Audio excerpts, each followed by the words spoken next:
Good evening छात्रों, दीपक सिंह व्यवसायिक शिक्षक आपका। और आज एक सामान्य आधारित विषय जो आपका 11-12 में दो बुक हैं 11-12 की, तो देखते हैं इसके अंदर। चूँकि इसको मैं पढ़ा, पिछले साल भी पढ़ा हूँ, वीडियोस भी आपके पास हैं दीपक सिंह RH पे। तो इसमें 3 चीज़ें मैं अक्सर आपको बताता रहा हूँ कि सामान्य आधारित विषय में कक्षा 11 और 12 में 100 नंबर का पेपर होता है, जिसके अंदर आपको करीब 20 क्वेश्चंस का आंसर देना होता है। कुछ क्वेश्चन अथवा करके भी होते हैं, तो वो 2 नंबर और 8 नंबर वाले होते हैं, 3 पेज वाले। तो 3 पेज वाले में अथवा रहता है, तो आप उसको ले सकते हैं। तो इसका एक रिव्यू लेते हैं हम कि इसके अंदर है क्या चीज़ और क्या 3 पेपर कैसे कैसे हैं। देखिए, आपको जो इसमें देगा कि एक बहुविकल्पीय, जिसमें कि एक नंबर वाला टिक मारिए, और अति लघुत्तरीय है तो 25 शब्द मतलब 5 लाइन, और अगर आप लघुत्तरीय उत्तर दे रहे हैं तो वो 50 शब्द का हुआ, मतलब 10-12 लाइन, और अगर दीर्घ है तो आप 102 पेज 2.5 पेज आप लिख सकते हैं।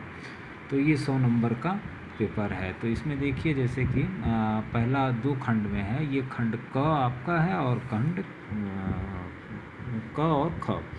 तो क खंड में इसमें भी है और कक्षा 12 की किताब में भी खंड का है।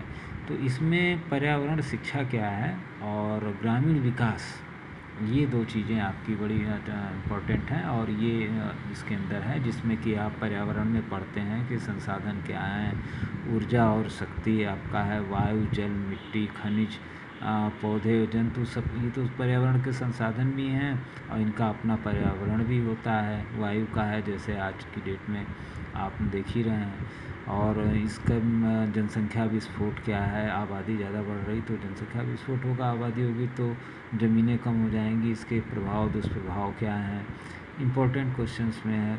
औद्योगिकरण का प्रभाव क्या है, जो उद्योग लग रहे हैं तो ये धुआं वगैरह से इनका जो है पर्यावरण पर बहुत से ज़्यादा प्रभाव है। कई फैक्ट्रियाँ राख निकाल के रोड पे ही फेंक देती हैं। और आधुनिक कृषि पर आप पर्यावरण का क्या प्रभाव है। भाई, आधुनिक कृषि आ जाने से नहर वहर आ गई और उर्वरक और कीटनाशक मिल गए, इससे हमें जो लाभ हुआ, भंडारण हुआ। भूमि का प्रयोग हम कई तरह से कर रहे हैं, जो है धान गेहूँ के साथ साथ आजकल तो लोग इस पर वो भी बना दे रहे हैं, पॉली हाउस वगैरह, इससे उनकी आमदनी अच्छी हो जा रही है। और आगे आप देखें तो इसके अंदर है कि चिकित्सीय तकनीकी का दुरुपयोग, दवाओं के दुरुपयोग। भाई सही बात है, ये चीज़ों का दुरुपयोग तो है ही है। अगर आप एलोपैथ दवा जो है हम खाते हैं तो उसका साइड इफ़ेक्ट तो होता ही है। और जो रासायनिक खाद आप डाल रहे हैं तो वो मिट्टी का पर्यावरण को तो बिगाड़ेगा ही।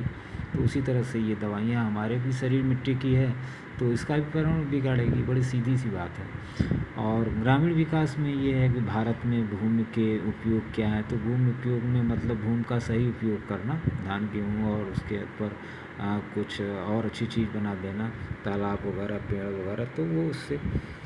और आर्थिक पिछड़ेपन का कारण क्या है, गरीबी ग्रस्त क्षेत्र कौन से हैं, इनको बताना। तो आर्थिक पिछड़ापन वही है कि थोड़ा सा श्रम में अगर हर आदमी अपना ईगो हटा के और अगर छोटा छोटा काम करे। तो मैंने कई लोगों को फुल्की के ठेले से शुरू किया है, और मुझे लगता है मेरे गांव में मैं 10 साल पहले एक था, आज करीब 4 हैं। तो ऐसा नहीं है कि हर आदमी को 500-1000 रुपये चाहिए होता है। और ग्रामीण कूड़े कचरे का कैसे आप उपयोग करेंगे, गोबर गैस जानते ही हैं, कंपोस्ट खाद आप जान ही रहे हैं। और दूसरा जो खंड है उद्यमिता का विकास, जिस पर आजकल सरकार भी जोर दे रही है, एंटरप्रेन्योरशिप, कि आप खुद का अपना जो है व्यवसाय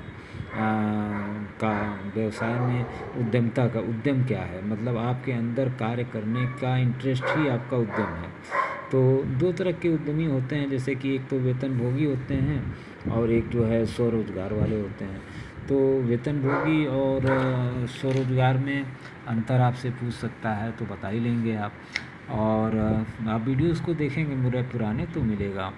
और उद्यमता का मूल्य क्या है, व्यवहारिक क्षमताएं आपकी मतलब क्या होनी चाहिए। उद्यम अगर आप कर रहे हैं तो कोई दुकान ही खोल रहे हैं तो आपके पास कल्पना शक्ति होना चाहिए, अंतर्ज्ञान होना चाहिए, सामान्य जोखिम भी उठाना चाहिए। जैसे दो चार ग्राहक नहीं पूछता है जोखिम क्या है, तो दुकान में कभी तो ग्राहक नहीं आया तो वो एक जोखिम है, तो उसको भी लेके चलना होता है। और उद्यम का अप्रेरण क्या है, तो अप्रेरण मतलब कि आपसे प्रेरणा मिलती है तो इसके ढंग को बताइए।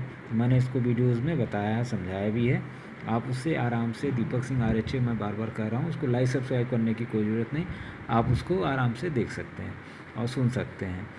और उद्यम चलाने की क्षमता जैसे अगला टॉपिक है, तो परियोजना मतलब होता है प्रोजेक्ट। जैसे कोई दुकान भी एक छोटा सा है तो या छोटा या बड़ा पैमाने का हो, तो लघु उद्योग हो या कुटीर उद्योग हो, जैसा भी उद्योग है, तो उसके बारे में यहाँ पर सरकार की नीतियाँ क्या हैं और इसके बारे में उद्योग धंधे स्थापित करने के चरण क्या हैं। सही बात है, जहाँ लोकेशन वगैरह देखना होगा, सारी चीज़ें। और भावी उद्योग क्या कौन कौन सी जानकारी देते हैं जो सरकारी हैं, तो उसमें एक आपका जिला उद्योग निदेशालय, तो आपको जिला उद्योग केंद्र गाजीपुर में मिलेगा, सरकारी बैंक मिलेगा। और बहुत से बैंक हैं जो आपको देंगे, नाबार्ड एक है वो भी देती है। बाज़ार कैसा स्थिति पता लगाना, सही बात है, बाज़ार को आप नहीं पता लगा के बेचेंगे माल को तो आपका सही नहीं बिकेगा। थोड़ा सा रोक के बेचने से उसी चीज़ की कीमत थोड़ा ज़्यादा होती है।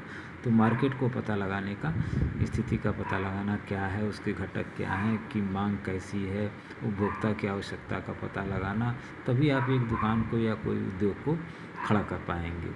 और उसके साथ परियोजना का चयन भी करना आपको प्रोजेक्ट का बहुत ज़रूरी होगा, क्योंकि इसमें आपकी शक्ति क्या है, कमजोरी क्या है, अवसर कहाँ है, प्रशिक्षण आप कहाँ से लेंगे।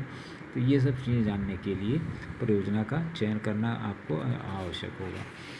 तो यही है इसके अंदर क्लास 12 में छात्रों, सॉरी 11 में, मैं 12 का भी बना देता हूँ कि 12 में क्या है। पर्यावरण एक कॉन्सेप्ट रिव्यू, और उसके बाद आप कुछ वीडियोज़ जो इसके अंदर सामान्यधारित विषय के हैं उसको थोड़ा सा जरूर देख लीजिए। मुझे पूरी उम्मीद है कि आप जो है इसके अंदर 60% से अच्छा नंबर पाएंगे, जैसा कि इस साल बच्चे पाए हुए हैं। Many thanks.